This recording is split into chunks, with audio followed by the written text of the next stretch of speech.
चोर ने पूछा है, वो कौन सा रहस्य था जिसके बल पे स्वामी विवेकानंद कुछ ही मिनटों में 1000 से 5000 पन्नों वाला किताबें पढ़ लेते थे? ये कोई साधना था क्या जिसके बल से ऐसा शक्ति प्राप्त किया जा सकता है? कृपया इस पर आलोकपात कीजिए।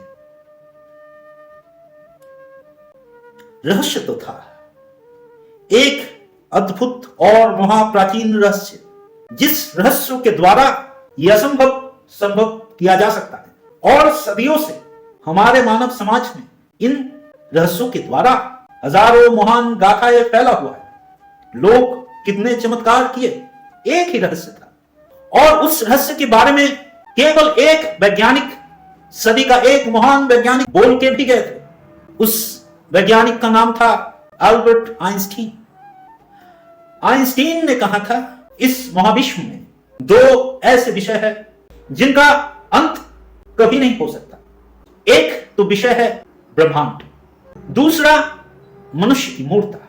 हालांकि मुझे संदेह है कि ब्रह्मांड का अंत हो भी सकता है, परंतु इस विषय में मैं निश्चित हूं कि मनुष्य की मूर्ता का अंत कभी हो नहीं सकता, कभी होगा भी नहीं। ऐसा आइंस्टीन की सोच थी। यही रहस्य है मनुष्य की मूर्ता, जो कभी अंत नहीं हो सकता। इसी रहस्य के लिए ऐसे झूठे अफवाहें, ऐसे झूठे कहानियां प्रचारित है। सिर्फ स्वामी विवेकानंद के नाम से नहीं, दुनिया के हर धार्मिक व्यक्ति के नाम पे, हर महान व्यक्ति के नाम पे ऐसी कथाएं, ऐसी कहानियां प्रचलित है। जरा सोचो, जरा दिमाग लगाओ, पूरे हिंदू धर्म को कैसे वैज्ञानिक किया जाए, कैसे एक वैज्ञानिक आधार के ऊपर उसकी आधारशिला रखा जाए।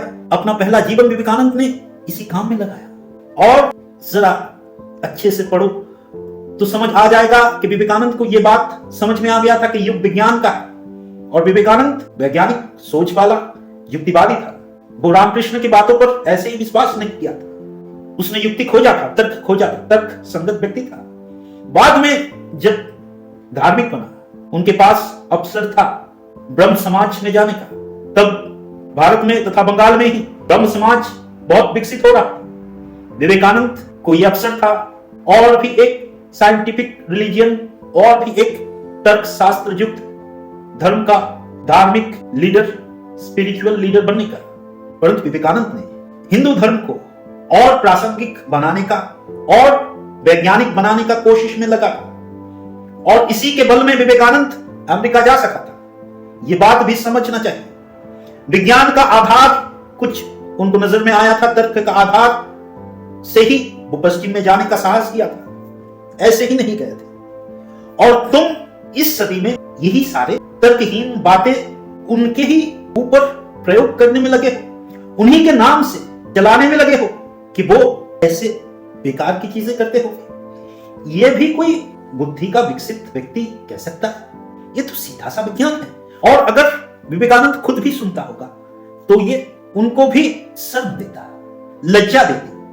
जो व्यक्ति तुम्हारे धर्म को थोड़ा वैज्ञानिक बनाने का कोशिश किया, तुम्हारे ही धर्म ने उस व्यक्ति को फिर से अवैज्ञानिक प्रमाण करने में लगा। अगर विवेकानंद कुछ ही मिनटों में 5000 10,000 पन्ना वाला किताब पढ़ भी लेता तो फायदा क्या होता? किताब पढ़ने से कुछ नहीं होता है, सिर्फ दिमाग में रटा जा सकता है। उसका विश्लेषण भी जरूरी है। एक बार स्मृति में विषय आ जाने से कुछ नहीं होता। दिमाग का अपना प्रक्रिया है, अपना नियम है, वो हर चीज मिटा देता है। तो इतना इंफॉर्मेशन दिमाग में भरोगे तो दिमाग करेगा क्या? वो मिटा देगा। उस विषय को बार बार अध्ययन ना करने से कोई लाभ नहीं है। तो मिनटों में 1000 पन्नों वाला किताब की इंफॉर्मेशन अगर दिमाग में भरी जाए तो दिमाग सब कुछ मिटा भी देगा। ऐसे पढ़ाई भी नहीं होता, ऐसे ज्ञान का उन्मेष नहीं होता। ज्ञान ऑब्जर्वेशन से होता है। ऑब्जर्वेशन के लिए समय चाहिए। सिर्फ मशीन की तरह डेटा, इंफॉर्मेशन, तथ्य दिमाग में रट लेने से होता कुछ नहीं। इसलिए अगर ऐसा शक्ति भी किसी के पास होता है तो उससे किसी का कोई फायदा नहीं। और विवेकानंद भी ऐसी बातों से सख्त नफरत करते थे। ऐसी कोई साधना, ऐसी कोई शक्ति जिनके द्वारा कोई अलौकिक शक्ति प्राप्त हो जाए, उससे मनुष्य का कोई फायदा नहीं। ये बहुत बार विवेकानंद ने अपने पुस्तक में, अपने लिखने का कोशिश भी किया। विवेकानंद हिंदू धर्म में एक युक्तिवादी व्यक्ति होने का कोशिश किया, वैज्ञानिक तर्क देने का कोशिश किया था। इस बात को नकारा नहीं जा सकता। हाँ, हालांकि उम्र कम था, ज्यादा समय तक जिए नहीं, इसलिए और भी सुधार अपने जीवन में, अपने विचार में कर सकते थे, करने का समय नहीं, छोटे उम्र में ही मर गए। और उन्हीं के नाम पे इसीलिए तुम्हें यह अवसर मिल जाता है कुछ भी बोलने का। थोड़ा सा भी अगर किसी के पास दिमाग है तो वो समझ सकता है ये सब बातें कितनी मूर्खतापूर्ण है, इस सब बातों में कोई सार नहीं है।